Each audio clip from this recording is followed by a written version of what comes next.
Hey folks, welcome to part 7 of my journey along the Bruce Trail. In case you need a quick refresher, the Bruce Trail is the oldest and longest running trail in Canada. It's located in Ontario and it is just under 900 kilometers in length, although that distance is ever changing. I completed the Bruce Trail in a series of day hikes to honor my mom and to fulfill a lifelong goal of finishing the trail. And of course, because I love to hike.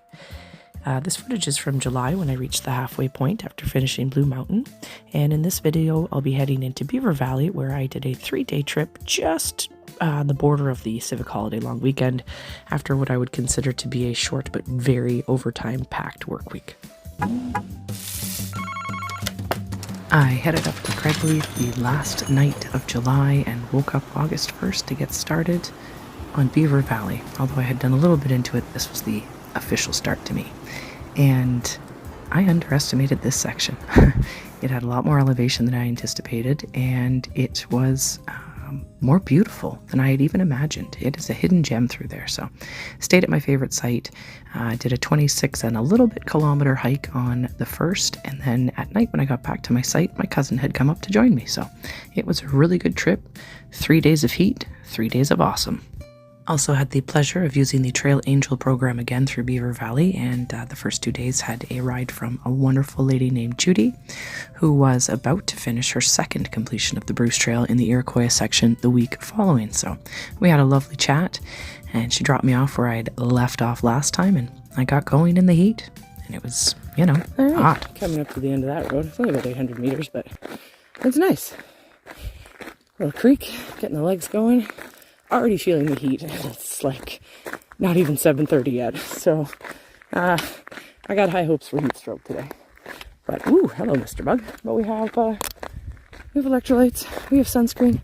We're wearing a white t-shirt, people. It's weird, but we're prepared. We are prepared. I, for some reason, brought pants to go into the long grass when I get into the woods, but I don't think I'm going to bother putting them on. I think it's a short stay all day. And hello. And here we are.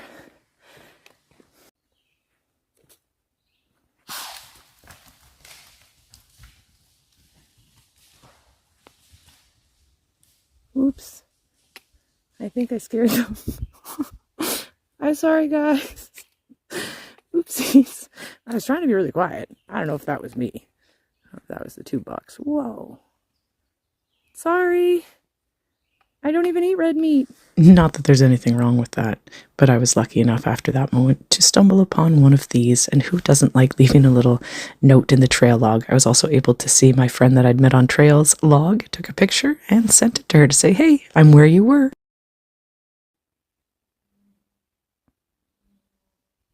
So after scaring off, I don't know, four or five deer, I can now hear cows in the field. And sometimes this is the trail. And then sometimes that's the trail. Okay, so I just crossed down that way, crossed Gray Road 19, heading back this way. I thought I would be mostly exposed today, but I just ran into a lady and her dog, which is actually her property. It's pretty neat. And she said, well, you still got a long way to go, which that's always great to hear. I knew that, but damn. Excuse me. But she said that most of it's shaded. Even some of the road parts are shaded. So that makes me feel a little bit better, as it's just after 10 and it is starting to cook. I'm going to stop soon. Haven't even had breakfast yet, which sounds like terrible, but it's so hot. I've stopped for water breaks, but stomach's grumbling now, so I've find a spot up here, hopefully on this ridge that's coming up, for a little breaky poo. Maybe catch some wind. I don't know. Hey. Well, there it is, cue sad music, and I had passed that, log, and I'd written about my mom, and I was doing fine with it, but I found as I went through Beaver Valley, the grief really started to build again, and it's weird because it was coming up on 5 years for my mom, and you think maybe at that point you're done that grief, but you're never really done that grief. And I had this ball of feeling and emotion in my throat, and it had just started to follow me that day, and it built until finally I had to stop in the woods and break down and yell. I yelled. I hadn't really felt rage about my mom dying openly for ever, if at all. And I raged. I raged through the woods for some time, till my eyes were puffy and my face was red, and not something you should do during a heat wave, but it came over me. And sometimes grief does that.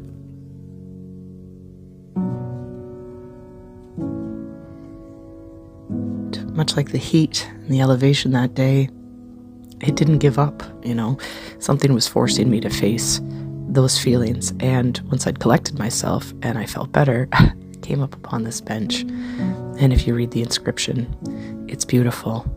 And of course, I cried again.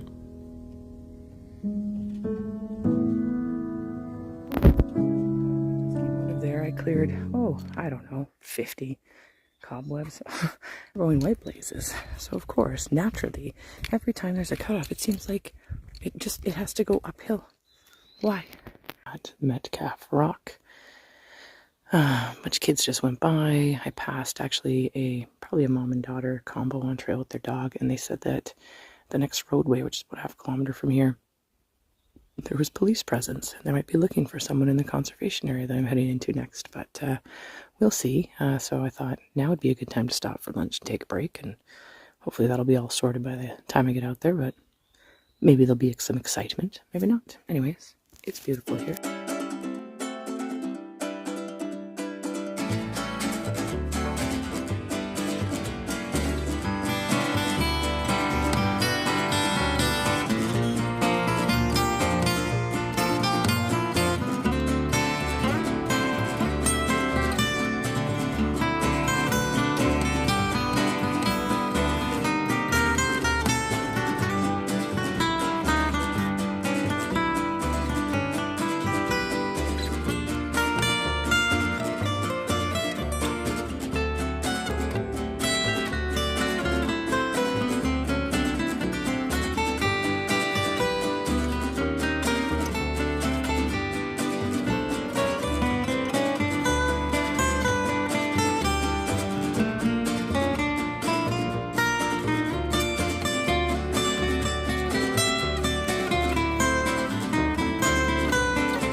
The last part of this day was a long walk down an open gravel road in the very exposed heat after seeing actually a new section of trail that had just been acquired, which was very wonderful. It's always great to get to go into these extensions and looking. If I had not gone onto that separate area, the old trail would have taken you straight down that gravel road and it would have been even hotter. So I did appreciate that. When I finally saw my car, I thought it was a mirage, and it wasn't. It was real. I was very excited as I approached it, and then a little disheartened realizing that the Diet Pepsi that I'd left in the car that morning was going to be too hot to drink and be refreshing. But I know I had cold pops waiting for me back at the site where my cousin would be, and we had a wonderful visit that night. It is always nice to get together and see her because it's hard. We have difficult work schedules, so when it aligns, it's beautiful. God, it's beautiful.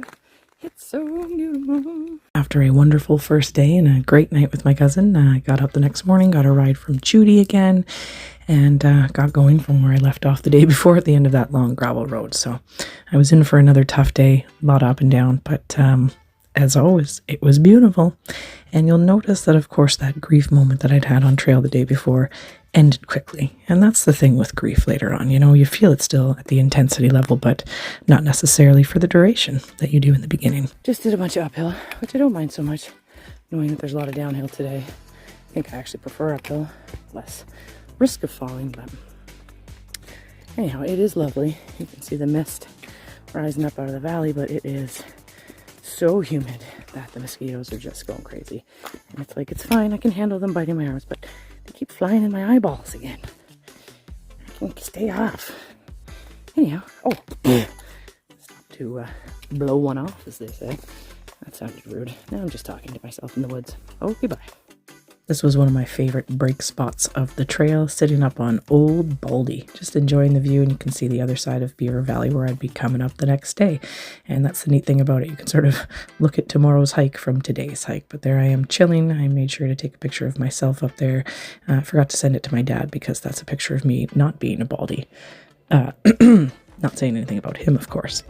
I really should be careful what I say, considering the older I get and the more middle-aged I get, the more my hair starts to thin and fall out, so maybe I should just shut it.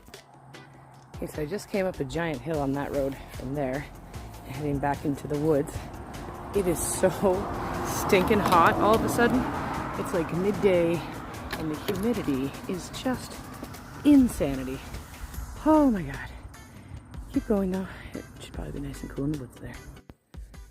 Well, I don't know what the heck this is.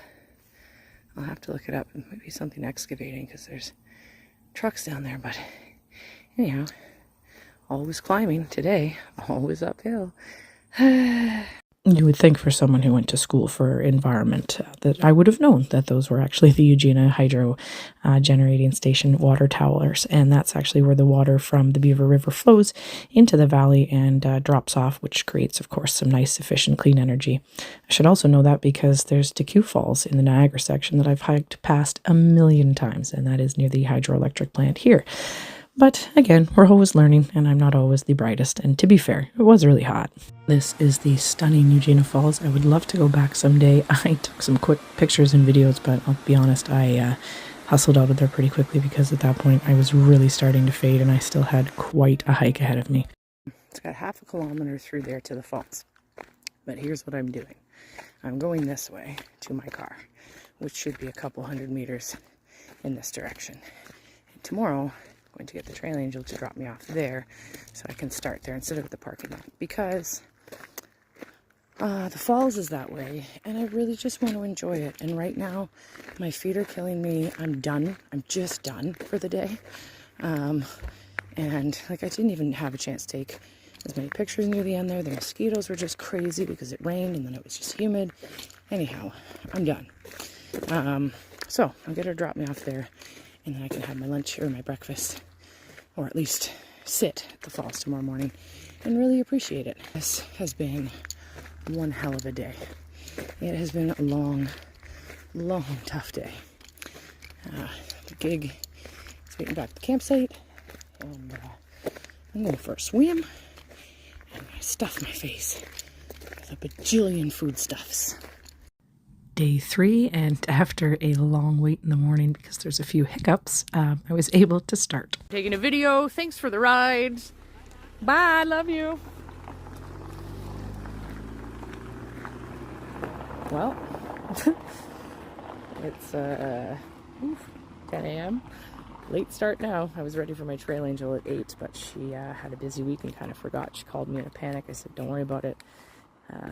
Kate was leaving the campground anyways, so she came and got me and dropped me off. And it was kind of neat because I saw some people doing a section hike, and they were hiking, so I said hi to a group of hikers and chatted. But anyways, gonna get my poles set up and get going. Well, I know I don't check elevation gain before I go on a hike because I just ascended the deadliest set of stairs upon stairs upon stairs, but it was after a really nice walk on like a boardwalk with some nice bridges. So anywho's it's here we are. We're officially heading from going in a southerly direction, going back in a northerly direction up the other side of Beaver Valley. Because of the morning start, I felt a little rushed for the day, and unfortunately my original plan failed. I was unable to sit at the falls and have breakfast or lunch because I had to hit the ground running. But this is nothing negative to say about the Trail Angel program. Honest mistake on her part, and she was willing to come and help me out. You know, Gig was there as a backup, and it was great to see her one last time before I peaced out. You know, she only had to drive a little bit out of her way to do so. And to the Trail Angel, there was definitely no hard feelings, and I still made a donation. I still have a strong belief in the program. It's just human beings are human beings, and I have let people down with commitments time and again, especially when I get overwhelmed. So I definitely understood.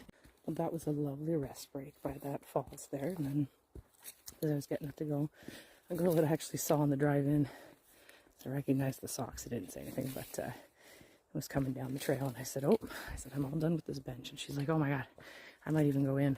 So we talked about how blazing hot it is and where she was coming from and the Bruce Trail, and I told her how much I underestimated Beaver Valley, and it was really nice. You know, sometimes when I'm feeling like, I don't know if I have it in me today, and just something happens in the day, something like that, especially running into someone and having a positive conversation, we both get to go, oh man, this is really hard, but then it just makes you feel better. See, this is what happens when people are dingleberries on trail. And I talked to my trail angel yesterday about it, and she said this was a nice parking spot here. People up the road had no problem with it. but so many people left garbage and trash and blocked their gate that they had to renege. So it's just upsetting. That's why when you're on these trails, you got to be respectful of the parking. If it's full, you know what I mean, let it be, because otherwise people can do that. So now, you know, this spot between sections is longer because of that. Anyhow, people suck sometimes. They really do. Well, this is it. The ski hill that I've been dreading. Now, I don't go right up that way. I go up that dirt path, but it does follow up that ridge line there. And I will get to the top. Hopefully sometime today. Even though I would like to take the lazy loop, because it's the easiest way down. But we're not going down. You can't really even see anymore. That goes down really steep there and then turns around. And I just came up it. And that lift is there. And that lift is there. Neither of them operational at this time of year, but I swear to God, I would have paid $300 plus friggin' dollars just to take one ride up. But I made it. That was brutal. And off in the distance, over that way, I can't see it anymore. That's too bad. I could see Old Baldy. That's why I was on the other side yesterday. Alright, I just have like that left to do. And then I'm going to go back down again to go back up again. So that's what we're doing. I have 4 kilometers left. Okay, so after that ski hill, you go all the way down into the valley. Slowly, kind of. So I was down there. Then you go up and down again. So I just came up this switchback. And now we continue to go up and up and up till we hit the road. And then we go up and up even more to the car. I have half a kilometer to go. Holy crap. This is a great way to finish. It'll be more worth it when I finally see that beautiful, beautiful car. Yeah, buddy. Oh my God. I did it.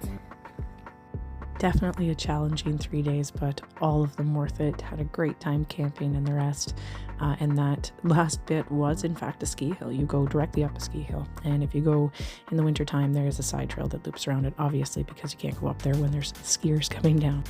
I finished that day around 7 p.m. and drove 3.5 hours home on a Saturday night. And by the following Sunday, I was back up at Craigleith to get at it again and finish Beaver Valley section. Thanks again for watching and joining me on this part of my journey, and get out there on a trail. Enjoy nature, stay safe, and happy hiking.